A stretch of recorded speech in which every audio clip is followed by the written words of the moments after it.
시청자 여러분 안녕하십니까? BOA 모닝뉴스 시작합니다. 미국과 한국 공군이 처음으로 최신의 스텔스 전투기 F-35A를 투입한 연합 비행훈련을 한 것은 북한 정권에 대한 강력한 경고 메시지이자 미한 동맹의 억지력을 과시한 것이라고 미국의 군사 전문가들이 평가했습니다. 북한의 현 군사력으로는 이 전투기를 탐지할 수 없는 만큼 핵시설 공격에 용이할 것이란 분석도 나옵니다. 첫 소식 김영권 기자가 보도합니다. 해군 전투기 조종사 출신인 로렌스 코브 전 국방부 차관보는 14일 BOA에 F-35A가 포함된 미한 연합비행 훈련은 미국이 북한 정권에 확실한 경고 메시지를 보내려는 것으로 풀이했습니다. 만약 북한 정권이 한국을 위협한다면 미국을 함께 상대해야 할 것이며 미국은 최강의 항공 전투력을 동원해 이에 대응할 것이란 경고를 보낸다는 겁니다. If we decide to attack, we have to attack North Korea with the F-35. There's nothing they can do. They would not be able really to shoot this down like they might an F-15 or an F-16, no matter how sophisticated their defenses are, because the F-35 is not something that shows up on radar like normal planes. 이렇게 북한의 레이더 기술로 F-35를 탐지할 수 없는 만큼 향후 김정은의 핵시설을 공격할 때 이 최신의 스텔스 전투기가 투입될 것이란 분석도 나옵니다. Well, the F-35 is a stealthy aircraft. That means that the air defenses that Kim Jong-un has deployed aren't going to do very well in detecting it and stopping it from going pretty much anywhere it wants to in North Korea. So it could target his nuclear forces, his nuclear production. That it gives the U.S. and South Korea a real advantage. 앞서 한국 공군은 미국과 함께 지난 11일부터 5세대 전투기 F-35A가 참가하는 연합 비행 훈련을 하고 있다고 밝혔습니다.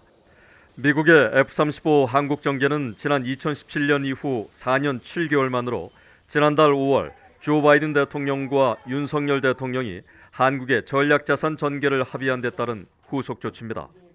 한미연합사 작전 참모를 지낸 미국 민주주의 수호재단의 데이비드 맥스웰 선임연구원은 이번 비행연합훈련을 통해 미한 동맹의 대북 억지력과 방어력이 더 강력해질 것이라고 전망했습니다. The combined air power of ROK and U.S. is second to none, and it's critical in any warfight. If North Korea attacks South Korea, this aircraft will play a huge role in destroying North Korean forces. 한국군은 미국으로부터 이미 F-35A를 40대 구매해 실전 배치했고 내년부터 20대 정도를 추가 도입할 방침으로 알려졌습니다. BOA 뉴스 김영권입니다. 미국의 전문가들은 다음 주 한국을 방문할 예정인 제닛 옐런 재무장관이 한국 당국자들과 대북 제재의 강력한 이행 등 제재 확대 방안을 논의할 것으로 관측했습니다. 특히 사이버상에서 북한의 불법 활동을 막는 조치들에 초점을 맞출 것이라는 전망입니다. 조은정 기자의 보도입니다.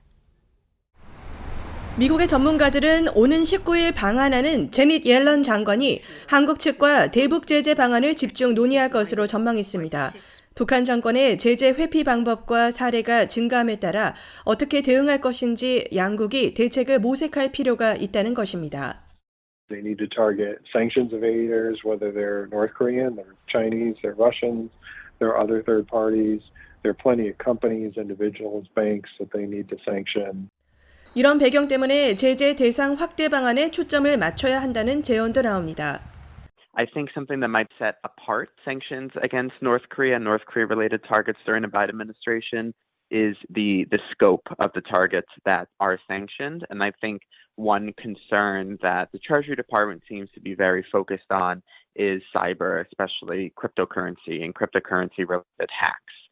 이번 옐런 장관의 방안을 통해 양국이 북한 정권의 불법 사이버 활동을 최대한 막는 방안을 논의할 수 있다는 것입니다. 이런 가운데 바이든 정부가 이미 추가 대북 제재 계획을 마련했다는 분석도 나옵니다. And I believe Treasury probably has a pretty good target list.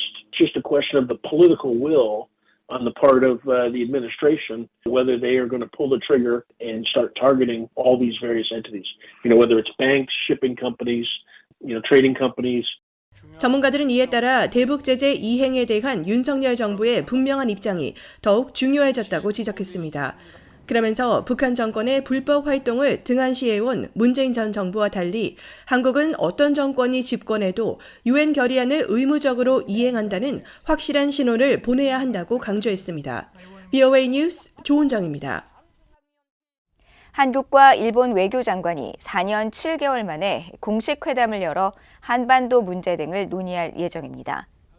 한국 외교부는 15일 보도자료를 통해 박진 장관이 오는 18일부터 20일까지 일본을 방문해 하야시 요시마사 일본 외무상과 회담한다며 한일 관계와 한반도 문제 등 상호 관심사에 대해 논의할 예정이라고 밝혔습니다.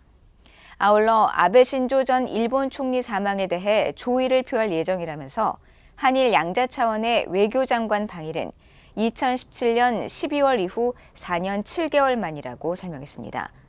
박 장관은 앞서 지난 11일 정례회견에서 한일 간 신뢰 회복이 중요하다며 일본과의 대화를 통한 관계 개선 방안을 모색할 생각이라고 밝힌 바 있습니다. 한국 외교부가 2019년 11월 북송한 북한 어민들에 대한 유엔 인권이사회의 과거 질의에 답변이 부족했다는 입장을 밝혔습니다. 외교부는 15일 기자들에게 보낸 설명서에서 한국 정부가 지난 2020년 유엔 인권이사회에 제출한 북한 어민 관련 답변서는 보편적 국제인권규범의 기준에 비춰볼 때 부족하거나 부적절한 내용을 포함하고 있는 게 사실이라면서 답변서 작성에 적극 관여하지 않은 점을 유감스럽게 생각한다고 밝혔습니다. 토마스 오에아 퀸타나 유엔 북한 인권특별보고관 등 여러 특별보고관은 당시 문재인 정부에 공동서한을 보내 북한 어민들의 송환에 대해 깊은 우려를 나타내며 이런 강제 송환에 대한 법적 근거와 송환 절차 등의 답변을 요청했었습니다.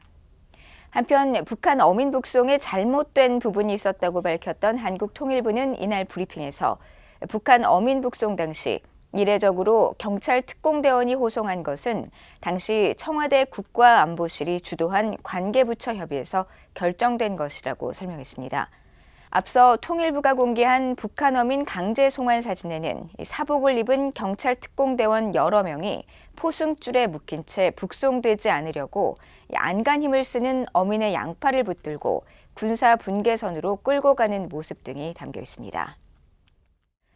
조지 W. 부시 전 대통령의 업적을 기념하기 위해 설립된 부시 센터가 한국의 전임 문재인 정부의 탈북 어민 강제 북송 문제를 강하게 비판했습니다. 부시 센터에서 정책을 담당하는 부시 연구소는 14일 BOA에 한국 통일부가 최근 공개한 탈북 어민 강제 북송 사진은 문재인 전 정부가 공정한 재판을 받을 어민들의 권리를 거부했다는 사실을 보여준다면서 기본적인 권리 박탈은 부시 센터의 원칙과 공약에 위배된다고 밝혔습니다. 이어 강제 송환은 국제법 위반이라며 문재인 전 정부가 탈북 어민들을 살인을 저지른 흉악범들이라고 주장한 데 대해서도 적법한 절차를 따랐어야 했다고 지적했습니다. 그러면서 이번 강제 송환은 부도덕하고 비인간적이며 불법이었다고 비판했습니다. 북한 김일성 대학교가 세계 여러 나라 대학과 공동 연구를 진행하거나 자매 관계를 맺었다는 주장이 BOA 취재 결과 사실과 다르다는 보도 전해드렸는데요. 유엔 대북제재위원회도 이 같은 사실을 확인하고 북한 측의 일방적인 주장이 해당 대학들의 평판에 영향을 주고 있다고 지적했습니다.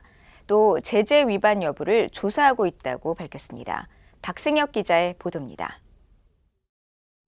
유엔 대북제재위원회가 길게는 70년 전 학술 교류를 진행했던 해외 대학까지 교류 관계를 맺었다고 소개하고 있는 북한 김일성대학교의 주장은 사실이 아니라고 확인했습니다. 유엔 대북제재위원회 전문가 패널의 에릭 펜튼 보크 조정관은 14일 VOA에 서구 대학들과 자매 결연을 맺었다는 김일성대학 웹사이트의 주장은 거짓이거나 지금은 완전히 지난 일이라고 밝혔습니다. 제재위원회가 몇 년 전부터 이 해당 문제를 들여다봤고 조사 결과 그렇게 판단했다는 것입니다. 또 김일성대학의 이 같은 일방적인 주장이 관련 대학들에 피해를 줄 수 있다는 점도 언급했습니다. 이 같은 거짓 주장 때문에 서구 연구기관들의 신뢰성이 떨어지는 작은 평판 위험이 있다는 겁니다.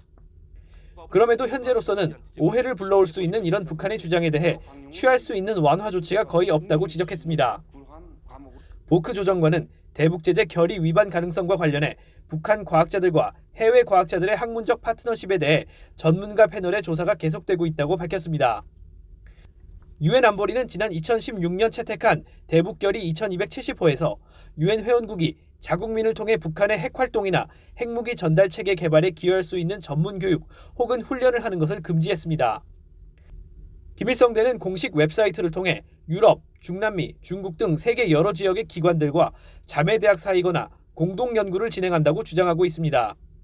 그러나 VOA 취재 결과 대다수 대학들이 관계를 정리한 지 오래인데 아직도 자신들의 대학 이름이 포함된 데 대해 이해하기 어렵다는 반응을 보였습니다. 특히 프랑스 동방언어문화대학은 2016년 모든 교류가 종료된 후 대학 측의 목록 삭제를 요청했지만 아직까지 아무런 반응을 듣지 못했다고 말했습니다. 동유럽 슬로바키아의 코멘스키 종합대는 김일성대와의 협력은 70년 전이라며 지금은 아무 관계도 아니라고 일축했습니다. 김일성대 측이 협력 관계를 주장하는 해외 대학과 연구기관은 약 40여 곳에 이릅니다. VOA 뉴스 박승혁입니다. 북한 인구가 오는 2033년 2,661만 명으로 정점을 찍었다가 이후 꾸준히 줄어 2100년엔 2,053만 명이 될 것이라는 전망이 나왔습니다. 유엔 경제사회국은 최근 공개한 2022년 세계 인구 전망 보고서에서 북한의 올해 인구를 2,600만 명 수준으로 추산하면서 향후 10여 년간 60여만 명 증가한 뒤 감소세로 돌아서 2100년에는 지금보다 540만 명 정도 줄어들 것으로 예상했습니다. 보고서는 북한 내 급격한 인구 감소와 함께 출산율이 떨어지고 고령화도 심화할 것이라고 진단했습니다. 한편 일부 고위 탈북민과 전문가는 앞서 북한 당국이 국력과 인구 5,100만 명 이상인 한국을 의식해 인구를 부풀려 유엔에 보고해 왔다며 내부 보고 등을 참작하면 실제 인구는 2천만 명 정도란 주장을 제기한 바 있습니다. 이상으로 VOA 모닝뉴스를 모두 마칩니다. 시청해주신 여러분 고맙습니다.